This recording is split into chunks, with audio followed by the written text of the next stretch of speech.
As artists, we all know that pursuing a career in the creative field can be both fulfilling and intimidating.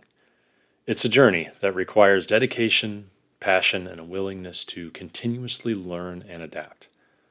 In today's fast paced environment and ever evolving art world, having effective strategies to navigate the creative landscape is crucial. That's why I want to share with you the 5 must know tips that can help you thrive as an artist, regardless of your level of experience. But before I get into those 5 tips, I want to mention something that I'm sure a lot of you artists can appreciate and something that I'm very excited to talk about. And that is today's sponsor, Craftsy. You're probably wondering what Craftsy actually is. Well, imagine this it's an online community and a resource where millions of crafters, makers, do it yourself enthusiasts, they all come together to advance their skills in some way, shape, or form. There's over 2,000 exciting classes and over 20 popular categories. Some of these categories are cooking, drawing, painting, you have photography, journaling, writing, fitness, pretty much anything that you would like to get better at, Craftsy has it. One of the many cool things about Craftsy is they're always creating new classes to keep people coming back for more, to help them in any way that they can. You can connect with fellow makers and do it yourself lovers to ask questions, share ideas, and stay inspired. There's nothing like having a camaraderie with like minded individuals trying to learn what you're also trying to get better at. You can experience the satisfaction and joy of creating something truly one of a kind, and with your own 2 hands. You'll have access to Craftsy's live streaming tutorials, which are really cool, where our expert instructors share their tips, they answer your questions, and they also help engage with the community in real time. This is where the live classroom feeling really comes into play with Craftsy. And this is essential in feeling like you are a part of a community, trying to learn new things, trying to get better all together. Another thing that I want to point out about Craftsy classes is how they're structured. The classes fit any interest and skill level, so you don't have to be intimidated about joining a specific course if you feel like you're not good enough to start out. Members get unlimited access to thousands of inspiring classes, exciting projects, and mouth-watering recipes. Yes, if you want to learn how to cook, Craftsy's got it too. With world-class instructors, they'll inspire and encourage you through every step of the creative journey. I know I'm looking forward to several classes that Craftsy has to offer, such as sketching your point of view and portrait drawing. The first 1,000 of you to click the link in the video description will get a full year of premium membership to Craftsy for only $1.49. Let me repeat that last part. You will get a full year of premium membership to Craftsy for only $1.49. You might want to take advantage of that if I were you. And last but not least, I want to take the time to thank Craftsy for sponsoring today's video. Now, let's get back to drawing. One of the biggest challenges artists face is self-doubt. That really annoying and nagging voice in the back of your mind that tells you you're not good enough, that your work isn't worthy of recognition, or that you'll never make a living from your art.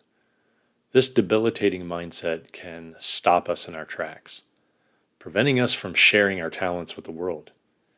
Another major hurdle is marketing. How do you get your work seen by the right people? Or how do you stand out in a crowded and competitive market? And I'm sure I'm not the first one to say this, but I'll go ahead and say it. A lot of schools now they really suck at teaching their students how to market themselves. They do a very good job of building portfolios. But then when it comes time to selling yourself and how to market and how to take advantage of social media, they don't do a very good job. And, I feel that as an artist, especially a freelancer, if you want to go that route, you have to know how to market. And it's when you're thrown at the wolves like that and you got to learn the hard way, there are definitely ways to fast track success when it comes to being established in the art world and finding the right clients quickly, and then eventually having the clients find you. Many artists struggle to find financial stability, relying on part time jobs or freelance work to make ends meet. I mean, that's a horrible feeling, especially if you have children. You got bills to pay, you have rent due in 3 days, and you're a grand short. You don't know what to do. And it can be, yes, debilitating, like I had mentioned before, just downright scary because you don't want to ask to borrow money. You definitely don't want to take out loans if you can't pay it back the next month. And it's a snowball effect. Okay. Many artists struggle with financial stability. I talked about that just now. This lack of financial security can be very stressful, making it difficult to focus on your craft and create your best work. And look, we've all been there. When you need money, you start accepting jobs you know you're going to hate, but it pays the bills. And it's an ugly, deep, dark rabbit hole that you don't want to go down. Because not only do you not want to do the work, you start to be known for the work that you hate doing. So then you just are asked to do more of that work. So you're kind of getting punched in the gut twice there. Another major hurdle is, and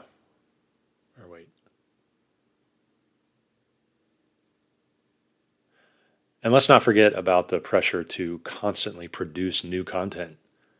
There's fear of criticism and the feeling of isolation that can come with working alone. All this ties into what I'm going to talk about and the 5 must-know tips that can help you succeed as an artist. All right, it's a tough industry. But the good news is that these challenges can be overcome. I've been there. I'm sure you all have been there too, or are going through this right now. I've learned that with the right mindset, strategies, and support, you can overcome these obstacles and thrive as an artist. All right, so let's dive into the 5 must-know tips that can help you do just that. Firstly, it's essential to define your why. The purpose behind your art. What drives you to create? What message do you want to convey to your audience? When you know your why, you'll be more focused, you'll be more motivated, and inspired to produce work that truly resonates with others. And here's the thing. When you stop making art to try to impress others and you start making it for yourself, that art is what resonates with all those people that you were trying to impress to begin with. So stop making art that you feel others are going to love, because what that does is not only do you get burned out, you're not liking what you're doing. Secondly, building a community of like-minded artists is vital. Surrounding yourself with people who understand your struggles and triumphs can help you stay accountable, learn from others, and grow as an artist. And I'll give you a couple examples of why this is crucial. So the first example is when I went to college. Okay, I loved going to a physical place to learn. I was around my friends or my classmates. I went on internships with them. I traveled with them, and I got to know them for years. And I still have very, very good friends from my college days to this day. Okay, and then I had met them back in like 2003, even 2000, 2001. All right, when you go through the trials and tribulations of art, me being an artist, I'm going to use that as an example. You build that sense of camaraderie. Okay, and we live in the digital age now where there are forums, there are online classes, online tutorials. I run an online mentorship. I also run an online Discord. Okay, the Discord is called Creature Design Workshop because my niche is creatures, of course. But what I do offer is aspiring artists to join and really help grow their sense of community and camaraderie by showing their artwork. You can check the link in the description below. It's free to join. It's bustling. I believe we have now hit 4,000 members. And you can have your own sketchbook forum there. It's like your own sketchbook thread. We have monthly creature design challenges based on a brief that I give. Just a lot of fun. Thirdly, embracing failure as a learning experience, that is crucial. Remember, every mistake is an opportunity to learn and improve. So don't be too hard on yourself when things don't go as planned. Instead, use those experiences to refine your skills and push yourself to new heights. When you post your work to a public place and you have hundreds, thousands, or even millions of people viewing your artwork, you hope that you did a good enough job to where you're not going to get criticized. But let me tell you, getting criticized is how you grow. You don't grow as a person unless you go through the hard times. If you're always told that you're doing a great job, then you don't have anything to compare to when you need to improve. You just always think you're good. All right, so part of the reasons why a lot of artists struggle is because their ego. They're too stubborn. They think that what they know is all they need to know. And I'm here to tell you, if you have more questions than answers when it comes to art, you're going to succeed. If you have less questions, you're not going to succeed, period. Because and this might hit hard more than the other steps that I'm giving, but if you embrace change, if you embrace constructive criticism, there's bullying out there. Let's be honest. There are people that will go out of their way just to tell you that you suck at art, but they don't offer any constructive criticism because they know they suck at art too. All right, but the constructive criticism is vital if you want to improve. So, embracing failure, expect it. Fourthly, setting realistic goals and expectations is key. Don't put too much pressure on yourself to create a masterpiece overnight. Break down your goals into smaller, achievable tasks and celebrate your progress along the way. So, for example, one of the things that I tell students that I teach, and I don't know how they're going to take this. It hits really hard for certain artists that have basically been doing the wrong thing for a long time, and that is they have to start over with fundamentals. All right. But they feel like they're so far ahead that they're never going to be able to learn the fundamentals. So I just tell them what the fundamentals are. I ask them, can you sketch cubes, cones, cylinders, and spheres?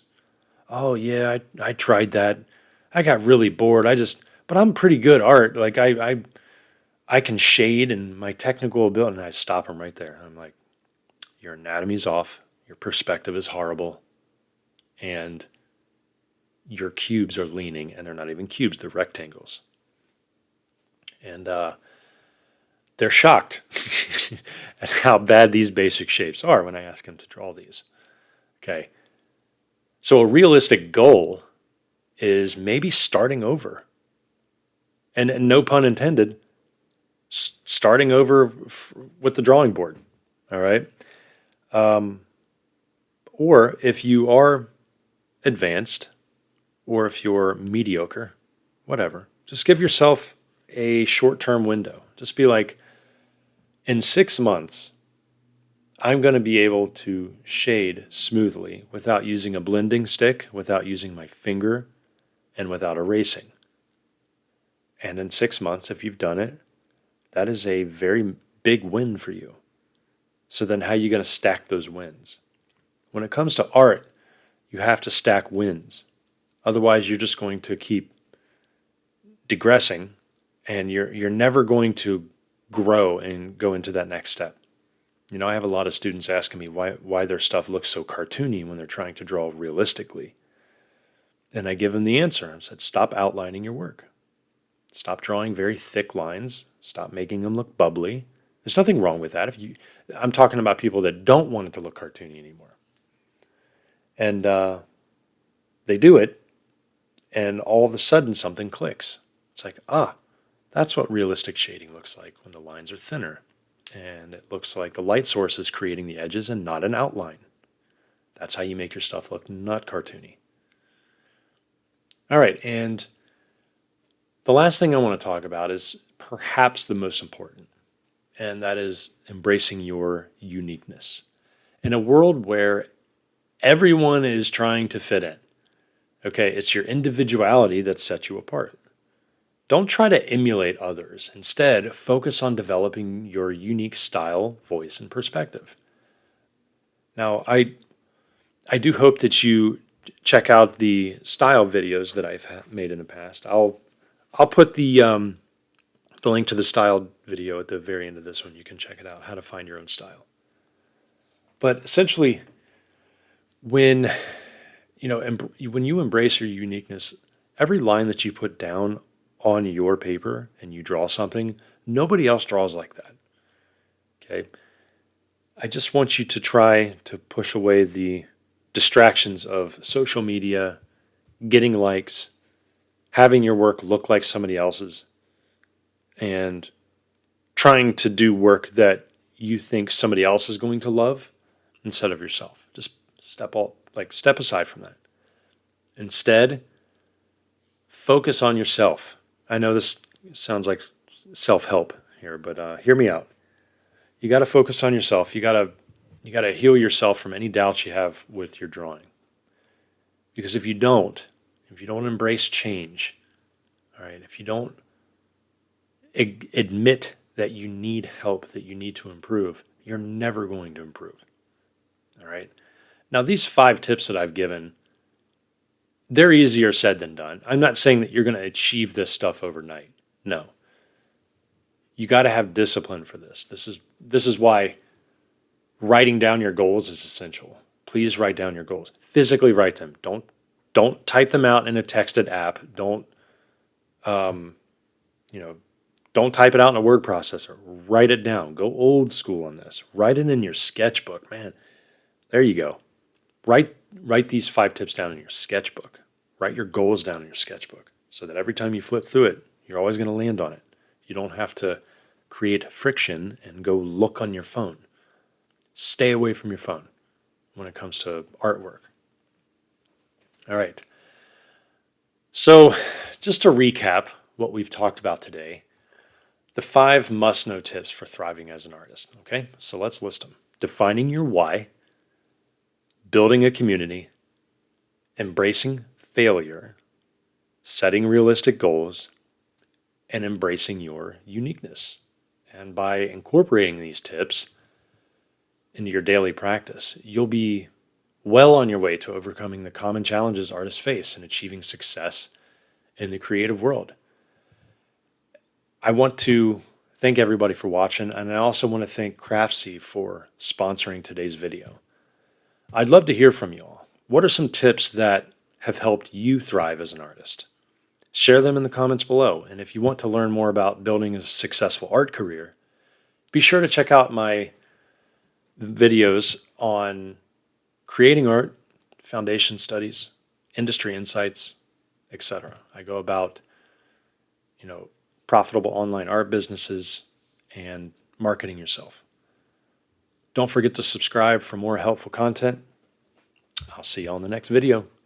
Peace.